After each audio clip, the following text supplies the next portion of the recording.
الكريم وأصلي وأسلم على سيدنا رسول الله صلى الله عليه وسلم. ثم أما بعد، أبنائي الفضلاء بنات الفضلاء، السلام عليكم جميعا ورحمة الله تعالى وبركاته. طبتم وطاب ممشاكم وتبوأتم من الجنة مقعدا، وأسأل الله عز وجل أن يجمعنا في ظل عرشه يوم لا ظل إلا ظله.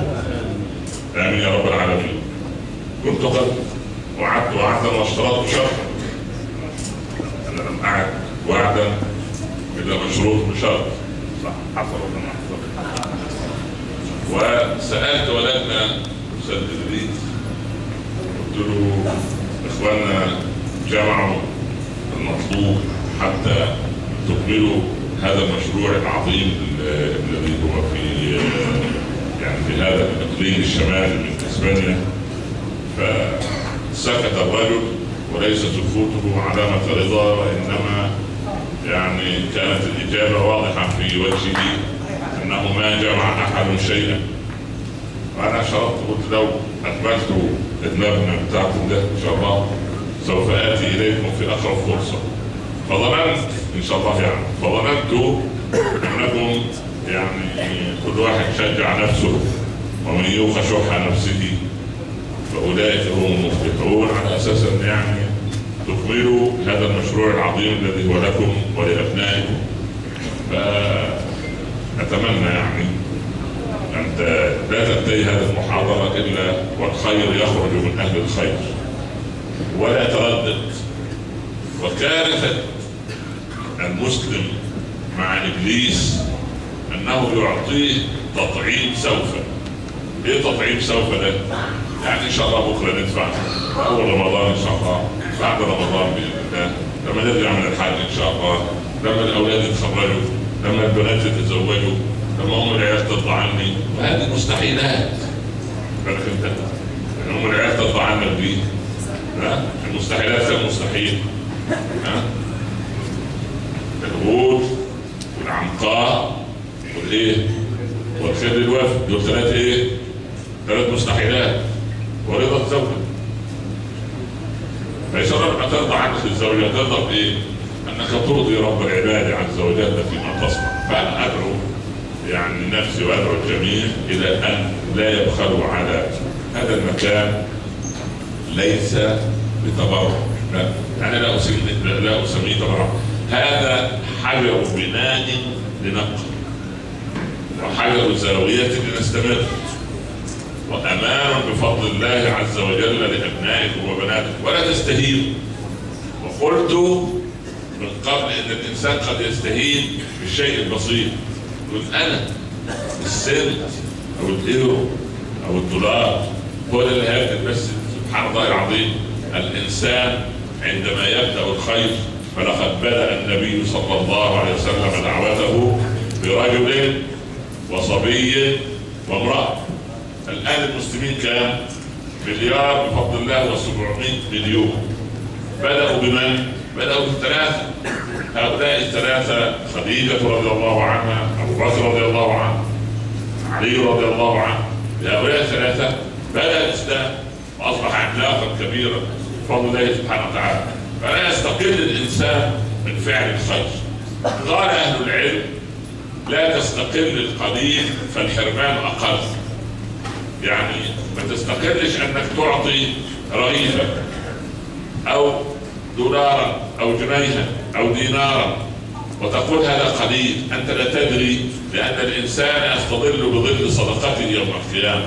بالله عليك، لما النبي صلى الله عليه وسلم قال: اتقوا النار ولو بشق، بالله عليك، شق التمرة.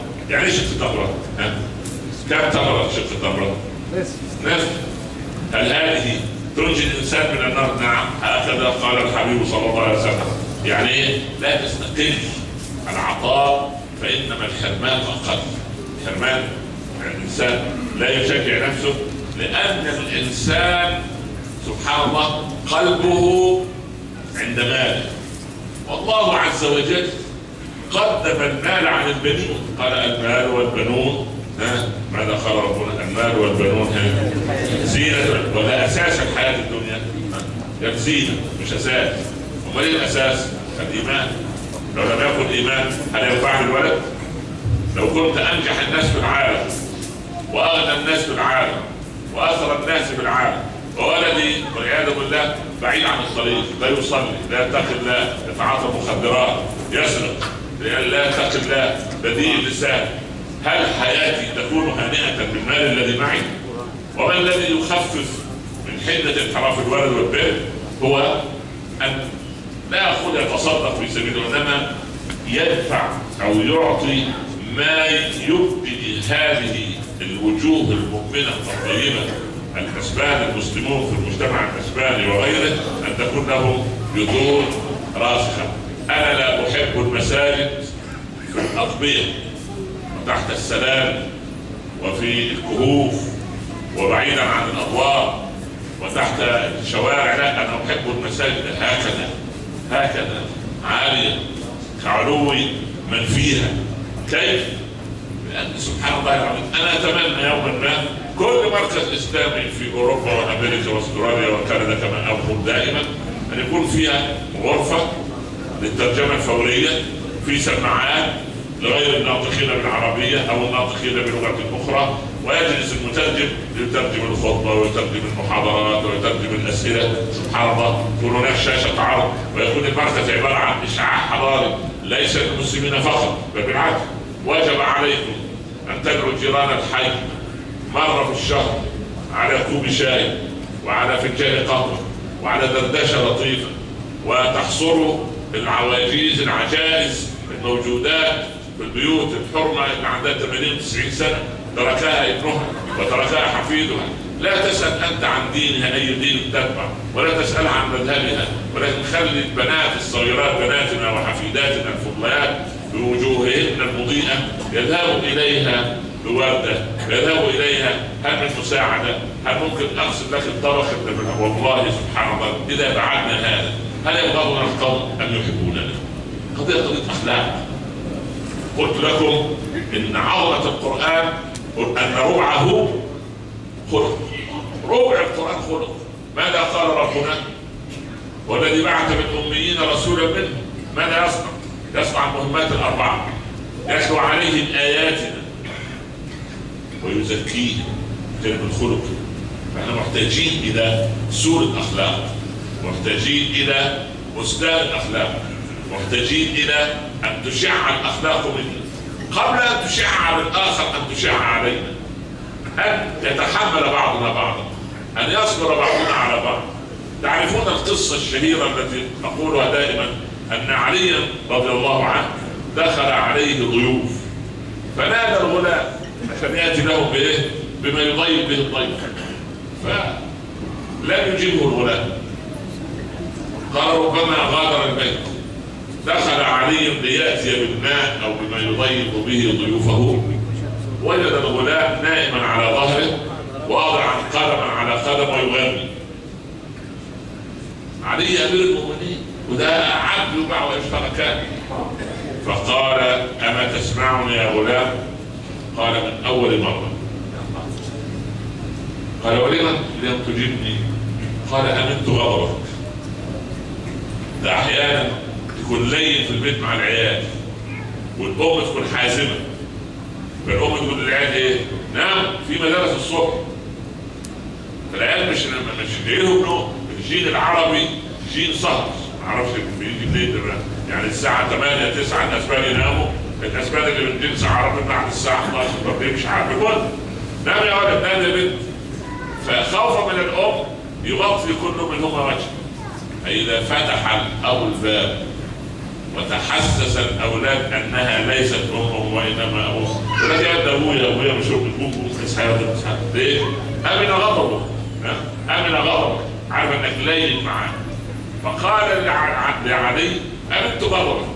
خرج علي يضحك ويقول للحاضرين من الضيوف الغلام ينام على ظهره واضعا قدما على قدم ويقول أنا أسمعك من أول مرة ولم أجبك لأنني أمنت غضبك. قالوا بعه يا أمير المؤمنين. قال كلا إنما أتعلم عليه الصبر. بالله عليك انت ليه مش عايز تتعلم الصبر على زوجتك وعلى اطفالك على ما تقام البيوت؟ تقام على أركان 5 زي الصلاة قبلها الشهادتان والزكاة والحج وصيام رمضان. البيوت تقام على أمور 5. أول أمر، أول ركيزة من ركائز البيوت التغافل. يعني ايه التغافل؟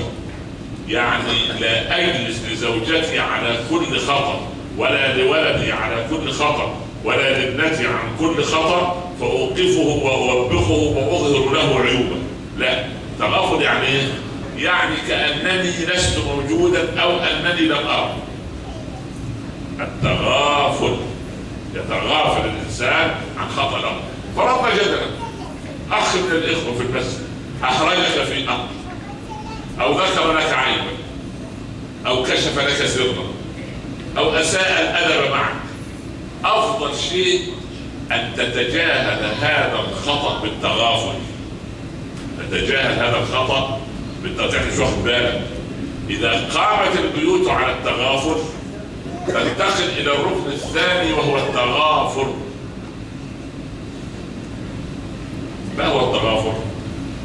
أنا أخطأت في حقك وأنت عفوت عني، خلاص؟ يقال قصة غريبة عن الإمام الشافعي،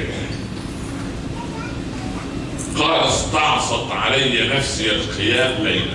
فيه ليلة من الليالي قال لنفسه هو بيصلي، النفس ايه؟ يعني كده كان مدير 2015 ها؟ ويعيش في بلباو، قال يا ايه نام الصبح، خلاص. فشكوت إلى شيخ، يروح يشتكي للشيخ، شوف لي حاجة أنا مريض. احنا متى نذهب للطبيب؟ لما العين لا تنظر قبل تماما، الأذن لا تسمع جيدا، الركب تظهر فيها آلام معينة، هشاشة عظام، تساقط شعر، ضربات قلب، صعوبة تنفس. نذهب سريعا إلى الإيه؟ إلى المشي. ليه؟ لماذا؟ ليه؟ ها؟ لأنني يهمني صحتي، صح ولا لا؟ أخاف على إيه؟ على نفس الهلاك. هل ذهب واحد منا للشيخ وقال له يا شيخ أنا من رمضان الماضي ما بكيت في صلاتي؟ في حد فيك واحد اشتكى للشيخ كده؟ قالت يعني ايه نكتب الصلاة؟ ليه يعني؟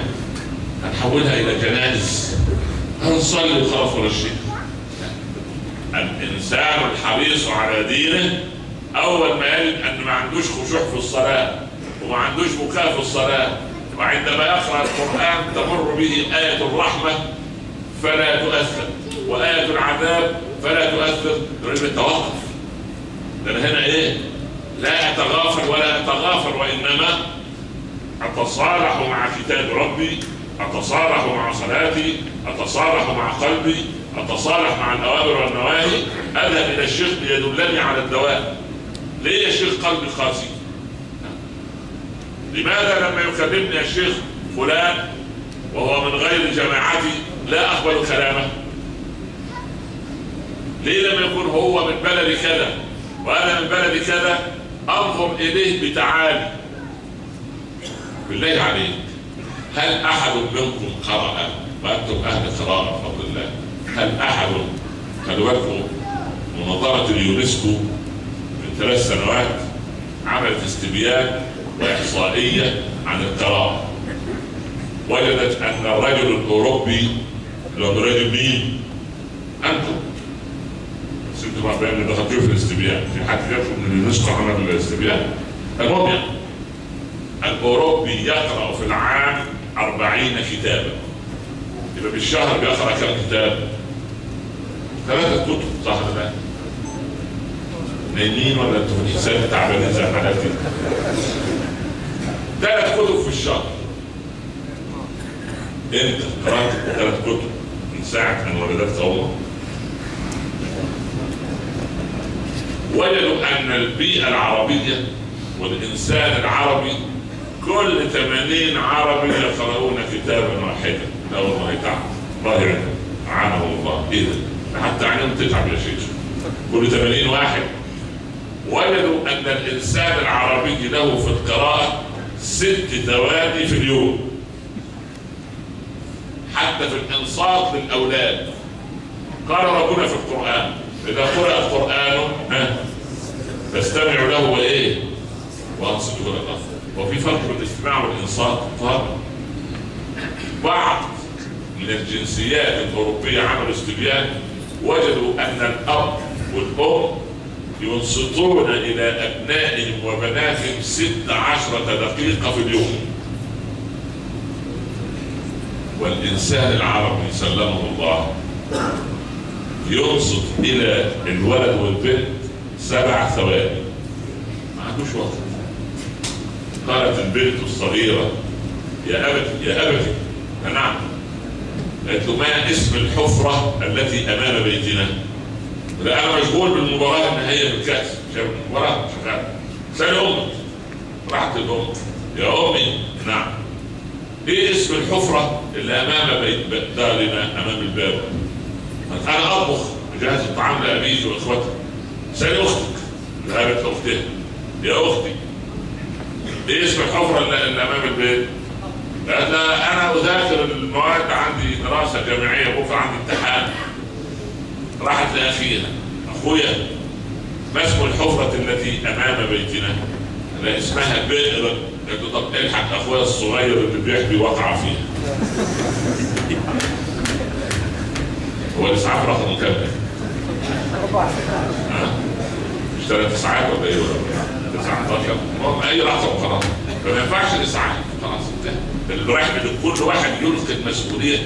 الناس تظن المقيمين هنا أن المسجد ده والمركز مسؤولية إدريس وزملاء والشيخ علي واسم، خلاص واحنا نيجي نصلي إيه وننتقد. الشيخ أخطأ في حديث، وأنا سألت وجدت أنه حديث ضعيف، والشيخ أخطأ في التفسير، والشيخ أخطأ، والإدارة أخطأت، كله أخطأ. هو ماذا صنع حتى يصلح الخطأ؟ لأن لا سياسة التغافل موجودة ولا سياسة التغافر. يعني إيه سياسة التغافر؟ أنت رضيت من زوجتك، رحت للشيخ أو كبير العائلة أو الواحد كبير السن محترم يصلح بينكم، صلح المسألة. رجعتم بعد 6 أشهر أو سنة في مشكلة أخرى، تعيد نفس القضية بتاع السنة الماضية. هذه ليست سنة التغافر. التغافر يعني ايه؟ يعني امحو الاشكال الذي بيني وبين زوجتي ولا اذكره كالتوبة النصوح. وما تعريف التوبة النصوح؟ الا يعود الانسان الى الذنب كما لا يعود اللبن الى الضرع. انتوا معايا ولا احنا خلاص دخلنا المحاضرة؟ دخلنا من زمان وزرناكم البيوت وشوفنا السياسة تمشي ازاي. تغافل يعني ايه تغافل؟ يعني امحو طالما تعتبنا يمحى الموضوع ويخلد. لكن ما كارثتنا؟ كارثتنا ان لكل واحد منا للاخر صندوق اسود كصندوق الطائرة، وبيننا وبين الزوجات للاسف الشديد كيسان كبيران، كيس مثقوب وكيس غير مثقوب. يعني كيس فيه فتحة أسفل وكيس ليس فيه فتحة. الكيس الذي هو مثقوب في فتحة من تحت أضع فيه حسنات الآخر، سواء هي زوجة أو أخ. يبقى كم حسنة باقي في الكيس بعد 20 سنة؟ ولا شيء. طيب الكيس اللي مش مثقوب مغلق أضع فيه سيئات الزوجة، يبقى بعد 20 سنة الزوجة عبارة عن ايه؟ مليارديرة سيئات، مليونيرة سيئات، صح ولا لا؟ لكن لما الزوجة تقعد مع الشيخ عشان يصلح لها زوجها أقول لها: يا بنتي ما رأيت منه خيرا قط؟ أبدا والله يا شيخ. أقول بس الكيس اللي مثقوب اشتغل، خلاص. الكيس اللي ايه؟ المثقوب شغال. فأنت يعني ابن عباس ابن عبد المطلب وقع في الأسر يوم بدر. من العباس؟ عمرو الحبيب صلى الله عليه وسلم. صلوا عليه. قالوا البخلاء من سمع اسم النبي ولم يصلي عليه. رسول الله صلى الله عليه وسلم. لما وقع في الأسر قيد إلى سارية من سواري المسجد، عمود يعني. وكان العباس من الثراء بمكان، يعني هو حالته المادية ايه؟ يعني يلبس الطيب من الثياب ويتعطر، ولكن الأسر والمعركة لو السفر 455 كيلو بالجياد أو بالجمال أو بالبغال، وبعدين معركة بدر نفسها، فثيابه تغبرت والعرق والحر وبعدين سمع الرسول أنينه صلى الله عليه وسلم فرق قلبه نعم، ولكن قال خذوا ما شئتم انه غني، يعني خذوا فدية ايه هو يستطيع ايه ان يدفع. يعني عبد الله بن ابي بن سلول من هو؟ زعيم المنافقين. او خلي بالك ده صلى عدة سنوات 5 صلوات خلف رسول الله وهو في الدرك الاسفل من النار. فلا تغرنك لا صحبة الصالحين ولا صلوات المساجد انك تنقي قلبك. عبد الله بن ابي كان جسيما قسيما كالضخم، وكان العباس جسيما قسيما يعني طويل ضخم. ذهب عبد الله بن ابي بن سلول زعيم المنافقين وجاء بثياب نظيفة معطرة واعطاها للعباس كي يبدد ثيابه المدثرة. وانتهى الامر على كده خلاص. عندما حضرت الوفاة زعيم المنافقين جاء عبد الله ابن عبد الله بن ابي بن سلول. عبد الله بن عبد الله كان صحابيا جليلا. قال يا رسول الله ان ابي يدعوك لان تراه وان تصلي عليه وان تعطيه شعارك. شعارك يعني مش العباءة لا ولا القميص لا، تعطيه شيئا من ثيابك التي مست جسدك الشريف.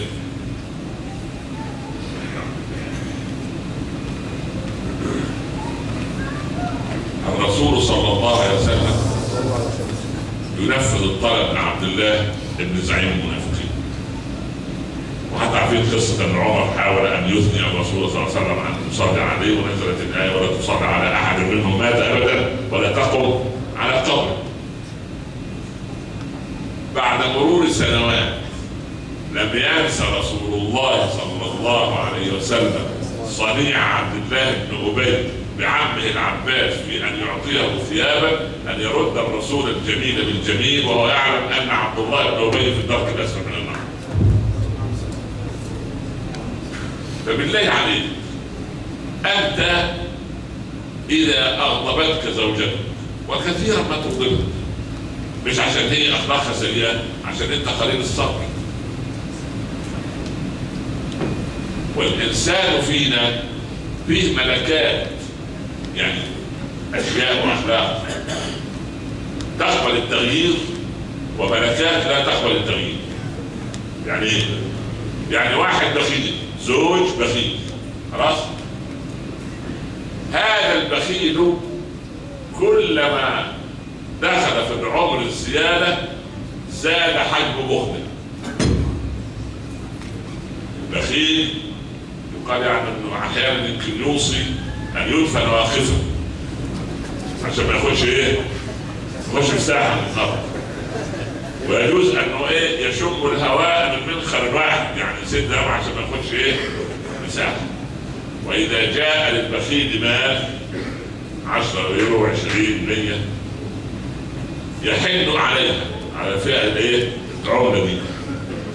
كم تقلدتي؟ شوف مشيتي من بولندا لألمانيا لفرنسا لسويسرا لأسبانيا، ما بين تاجر وبائع ومشتري وبنك مركزي وبنك فرنسي وبنك ألماني وبنك أسباني، إلى أن وصلت إلى يدك. لقد أشفقت عليك وتعبت أنت تعبا كبيرا، ادخلي هنا لم تر النور إلى يوم القيامة. في ناس كده أهو، لا أنت منتظر منه أن يعامل زوجته معاملة طيبة؟ أبدا. حاضر العظيم، ده البخيل ده ليس بخيل المال فحسب. أول ما يدخل البيت يبدأ في الشكوى. ليه؟ لو ما بداش بالشكوى تبدأ الزوجة بالمطالب، صح ولا لا؟ فهو يسبقها، اسمها الحرب الاستباقية. ايه الحرب الاستباقية؟ هو يبدأ بالايه؟ بسلسلة جرم. أنا تعبان في أزمة مالية، أسبانيا كلها تعاني، وأنت أسبانيا؟ لا إله إلا الله. أسبانيا تعاني أزمة مالية، الاتحاد الأوروبي يا عم حد طلب منك إعانة؟ لا إله إلا الله. كل ده عشان لا حول ولا قوة إلا بالله العلي العظيم. الرجل البخيل والعياذ بالله جاءه ضيف، وبعدين أسقط في يده، يعني شعر بإيه؟ أن جاله هم. الإنسان الكريم يحب الضيوف لأن الخليل كان كريما، وكان لا يأكل إلا إذا سار بعد ميلين ليأتي بإنسان من الضيوف ليأكل معه. في مرة جاء بضيف واقترب من الباب وسأل سيدنا إبراهيم: مؤمن أم غير مؤمن؟ قالوا: لا مؤمن، أنا غير مؤمن. الله، يعني أنت غير مؤمن؟ قالوا: غير مؤمن كان تأكل في بيت الخليل طرده. قال الله: يا خليلي، أبيت أن تضيفه في بيتك ساعة وأنا منذ 50 سنة أرزقه رغم أنه كافر بي. فلحق الخليل بالرجل: تعال يا رجل. قال: أما طردتني آنفا؟ قال: لقد عاتبني فيك ربي. قال: رب يعاتب خليله في كافر مثلي، وهذا رب أحق بالعبادة، وأنا أشهد أن لا إله إلا الله وأنك رسول الله. اوعى تبخل على الإنسان. في ناس تبخل بالسلام.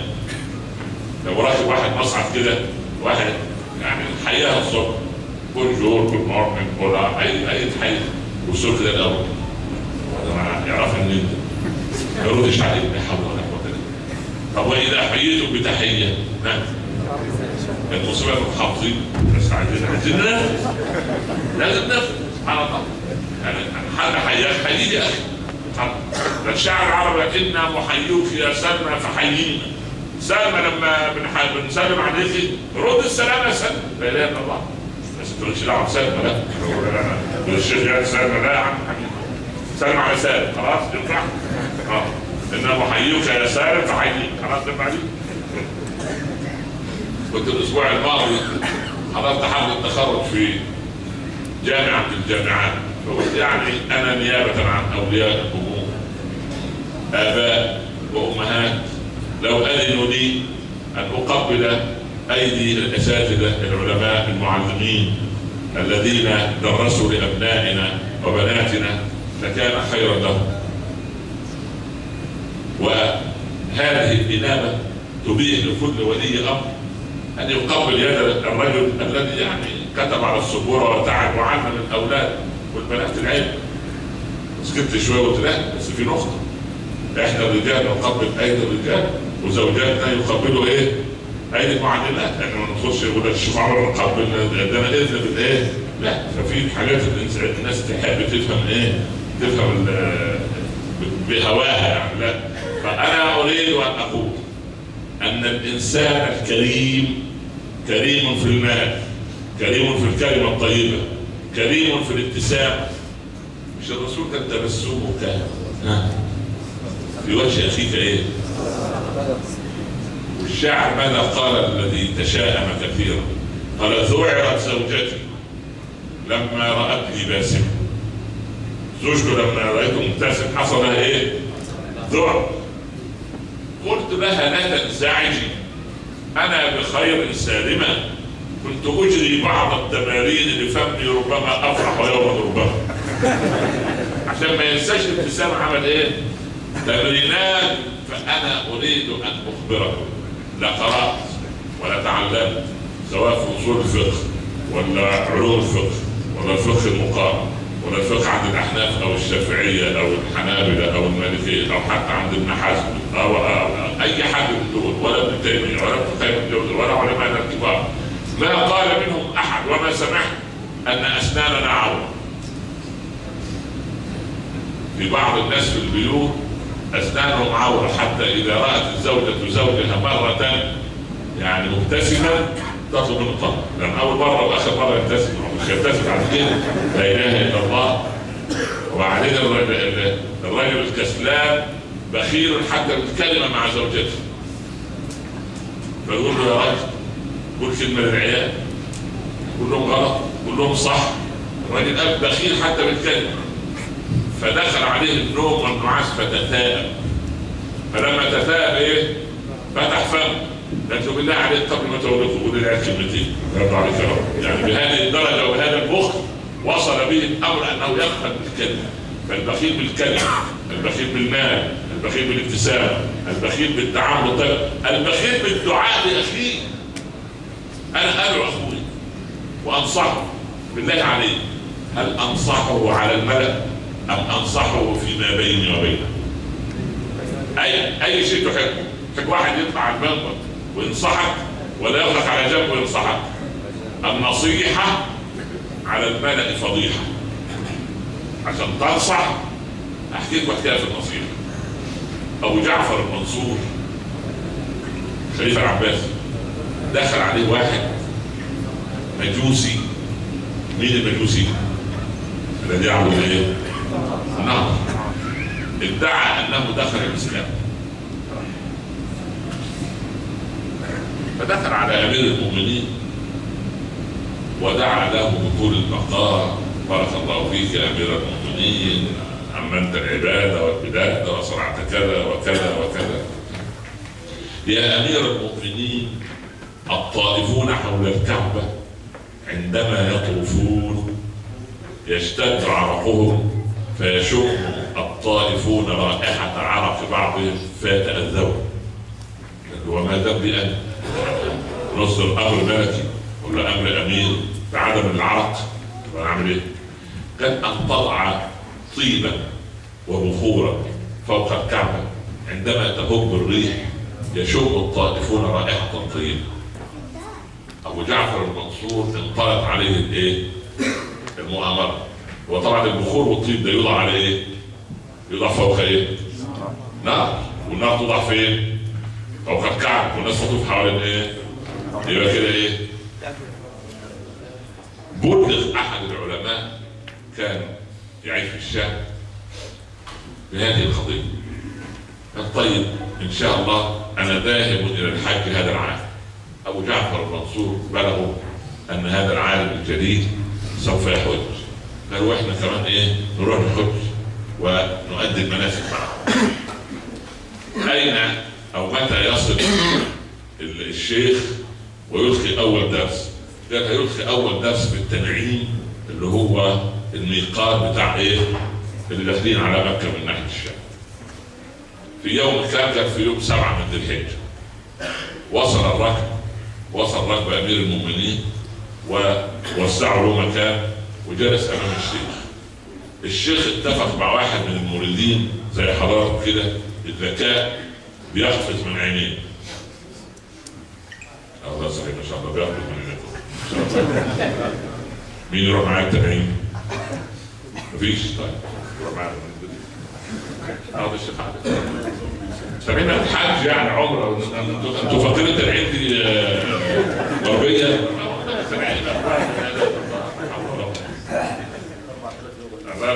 لا ان شاء الله ربنا يخفف كل صفحه.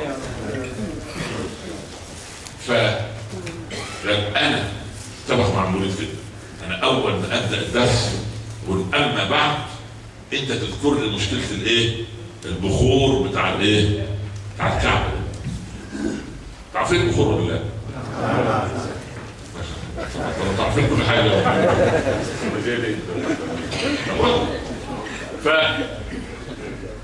قال يا شيخ ادعو لامير المؤمنين. قال ندعو له بالخير، لو كانت لي دعوه مستجابه لجعلتها لولي الامر. قال لا، ألا تدري ماذا صنع أمير المؤمنين أبو جعفر المنصور ده؟ ماذا صنع؟ قال لما وجد الطائفين يتأذى بعضهم بعضا من رائحة عرقهم وضع بخورا وطيبا فوق الكعبة، فعندما تهب الريح الناس يشمون الروائح الطيبة. ثار الشيخ قال يا رجل اتق الله، أنتم تفتئتون على ولي الأمر، أنتم تزودوها وتعدوا الحدود، أنتم لا تعلمون يعني كيف تتكلمون بأدب عن ولي الأمر وعن الخليفة. أمير المؤمنين أعلم بالفقه مني ومنك، وأعلم بالحلال والحرام مني ومنك. هل تريد أن تقنعني أن أبا جعفر المنصور سلالة بيت النبوة يضع نارا فوق الكعبة ويطوف الناس من حولها كما تصنع الجلوس؟ أتريد أن تفهمني أمير المؤمنين يقول اللي حواليه روحوا بسرعة نزلوا البخور والطيب وكذا بداية اسطلونا سترهم الله. آدي الأمر بالمعروف. شوف وصلها مغلفة ازاي. نحن من أبينا آدم ورثنا معاداة الأمر. كيف يعني؟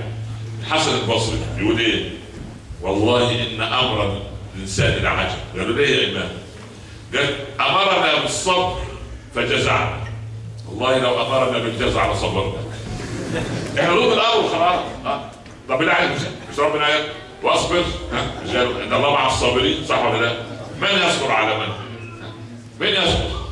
احنا عندنا حاله من القلق ومن التوتر، ولذلك انا اقول لك ان كنت عصبيا في بيتك قبل ان ترد على الزوجه وعلى الاولاد الله يرضى عليك، ادخل جوه الى الغرفه وعد لغايه 10.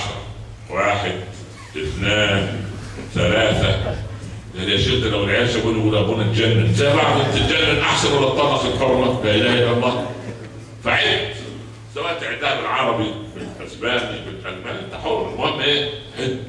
وان كنت واقفا فاجلس، وان كنت جالسا فخف، وان وجدت نفسك متوتر افتح الباب وانزل وتمشي على رصيف كده ايه 3 4 5 مرات، وتعالى كده على المسجد صلي ركعتين، هترجع تلاقي الايه؟ الحالة هديت. لكن أنت وأنت ثائر وأنت عصبي تقول كلاما صعبا وتطلق تطليقات وطلاقات من فمك يبحث الشيوخ عن حل لها ربما لا يجدوه. فالبيوت تقام على التغافل وتقوم على التغافر وتقوم على الصبر ثم تقوم على التابعي الصبر. لما آلته زوجته يجي الجيران يصلحوا الحال ويعرفوا ان الزوجه غلطانه، الزوجه كل مره غلطانه. المهم قالوا طلقها يا فلان، ما فيهاش حد. قال لا. قالوا لنا؟ قال اخشى ان يبتلى بها غيري. الراجل ده صبور في سبيل المجتمع كله، مش عايز القنبله تروح عند بيت ده. انت مفيد فيهم خلاص، عرف مداخلها ومخارجها ومحاسنها، متى ترضى متى تغضب. يا مؤمن ده حبيبنا صلى الله عليه وسلم من تغافله يقول لعائشه مره يا عائشه انا اعلم متى تكوني عني راضيه ومتى تكوني علي غضبانه. يا خبر، في حد يغضب على رسول الله؟ لكن هي بتعمل كذا صح. فأمنا عائشه كانت رئيس قسم العبقريه والذكاء، الحته دي ما انتبهت اليها. قالت كيف يا رسول الله؟ قال عندما تكوني عني راضيه تقولين لا ورب محمد. طب ولما اكون غضبانه ماذا اقول؟ تقولين لا ورب ابراهيم. الرسول يقال له هذا ولا ينوي، لا يفارق ولا يطلق، ولكن سبحان الله يصبر ويصطبر. قال واأمر اهلك بالصلاه وايه؟ واصبر ولا واصطبر؟ ليه اصطبر عليها؟ لان انا عايز الصبر يكون عاده، اما اصبر تبقى مره، لكن لما الصبر يكون عاده اسمه ايه؟ اصطبار. اصطبر عليه يعني ايه؟ مره واثنين و10 و20. طبعا اقول لك معلومه وخدها بس الله يرضى عليك، لو لم تخرج من الدرس الا بها لك. عارف ليه ابنك ابو 20 سنه وبنتك بنت 18 لما تصحيها للفجر او توقظه للفجر كأنما تريد أن تقيمه ليشارك في الحرب العالمية الثالثة. عارف ليه؟ بالسبب مش عشان مسألة لم يتعود، لا، الثوب اللي نام فيه في 2 يورو حرام، والوسادة اللي نام عليها فيها يورو حرام، والبطانية اللي متغطى بيها والغطاء اللي متغطى بيه في 3 يورو حرام أو شبهة أو مال ليس من حقك أن تأخذه، وأنت فاهم وأنا فاهم وكل واحد فاهم التاني، وهتعمل إنك مش فاهم، أنا فاهم إنك فاهم. أنا 43 سنة في الدعوة، بص في وش الواحد بفضل الله. الآن الراجل يجيب لي زوج بنته، وده يا شيخ اقرأ لي وشه، يقول لي اقرأ الكافي، اقرأ لي وشه ازاي يعني؟ هو لا والله يا ولد الولد ده باين عليه حريص وبخيل وعصبي. يقول حد كلمك عن سيدنا الشيخ، يا ابني وشه كده، الولد كسلان يبتسم في وش الشيخ، وما لم ياخد بنتك كان فين؟ لا اله الا الله. فانا اريد ان اقول ان لماذا يعاندنا ويناقضنا ويكاندنا ابناؤنا وبناتنا؟ لان انا من الواجب اصلح ما بيني وبين ربي ليصلح الله بين الزيت والغنم. الاعرابي ماشي لواحد راعي غنم وفي القطيع 30 كلب. معروف ان القطعان الماشيه يبقى فيها كم كلب؟ 1 2، اما 30 دي عدد ضخم. فقال يا راعي الغنم ما هذه الكلاب كلها؟ قال يا اخ العرب ليست هذه كلاب انما هي ذئاب. كمان يعني ذئاب ترعى اغنامكم؟ قال منذ ان تولى عمر بن عبد العزيز امارة المؤمنين في دمشق الذئاب ترعى لنا اغنامنا. فلما عدا مرة ذئب على نعجة قال الرجل في الصحراء لابد ان عمر قد مات، فلما بلغ عرف ان مات في نفس اللحظة. فالناس اهل الخير واهل الفضل ينزلوا الرحمة الالهية، الفضل الالهي ينزل اذا كثر الصالحين. طب بالله عليك الصبر والتغافر والتفاضل. يعني ايه التفاضل؟ يعني انت طرف وانا طرف، عايزين نتعامل مع بعض. انت حالتك 3 حالات، اما ان تكون اصغر مني سنا، او ان تكون في مثل عمري، او ان تكبرني سنا. في حد ال3 من دول، يا اما يكبرني سنا، يا اما يساويني سنا عمرا، يا اما ايه اصغر مني. طيب انا اتعامل مع من يكبرني سنا، اعمل ايه؟ اقتنع داخليا وظاهريا ويقينيا انه عند الله افضل مني، لانه هو اكبر مني ب10 سنوات، يبقى سبقني الى الخير وعمل الطاعات 10 سنوات، صام 10 رمضانات وحج مرتين واعتمر 3 مرات وصلى 10 سنين وتصدق 10 سنين وعمل خير وحضر دروس 10 سنين وقرأ القرآن 10 سنوات، فهو عند الله افضل، يبقى اتعامل معاه على اننا اقل منه. طيب اللي اصغر سنا، اصغر مني ب20 سنة، اقول هو عند الله افضل. ليه؟ لان انا 20 سنة سبقته بالذنوب.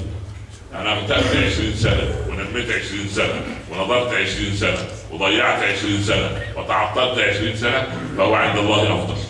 طيب اذا كان في عمري، او اذا كان في عمري هو يمدحني ليه؟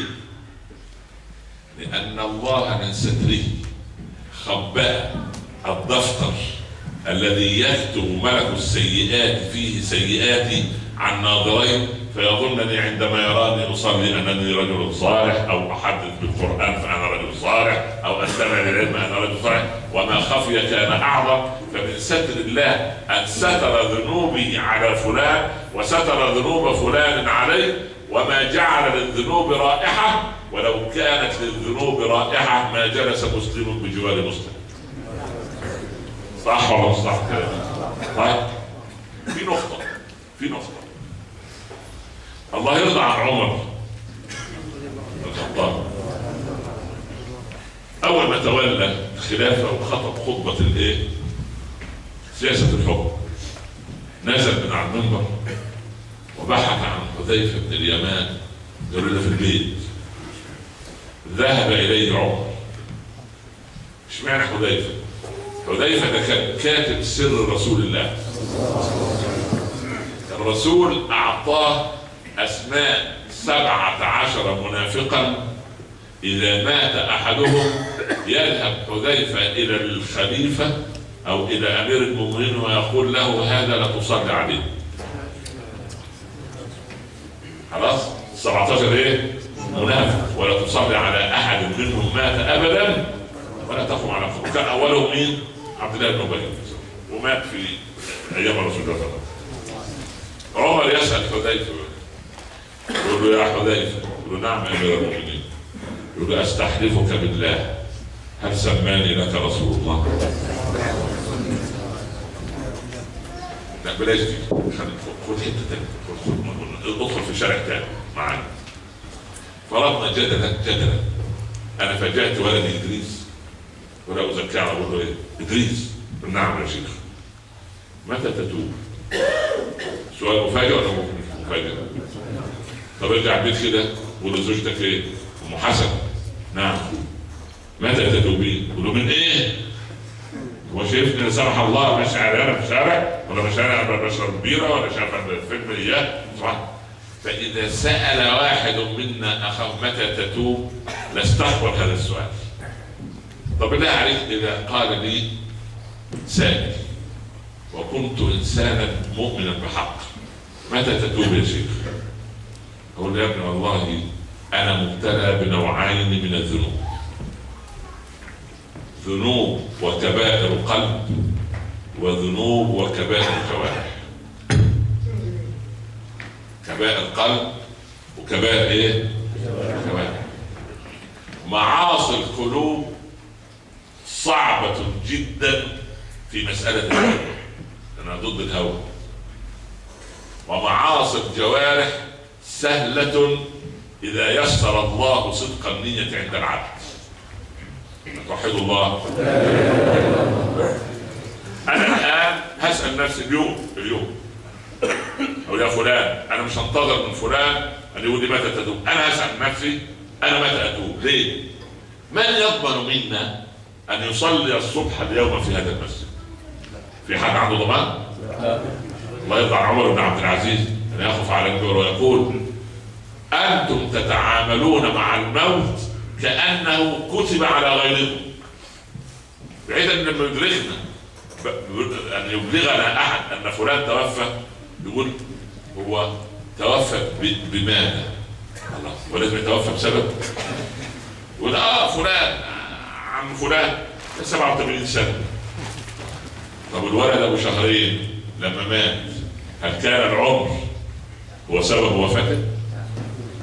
هل ملك الموت أقرب إلى المريض منه إلى الصحيح أو أقرب إلى كبير السن منه إلى صغير السن؟ المسافة واحدة. إنما مات لماذا؟ لماذا مات؟ لأن الله يفعل جاء حين حان حين جاء أجل قال الله أمرا. ليه؟ لأن سبحان الله العظيم ابن آدم أول ما 120 يوم يكتب عمره ورزقه.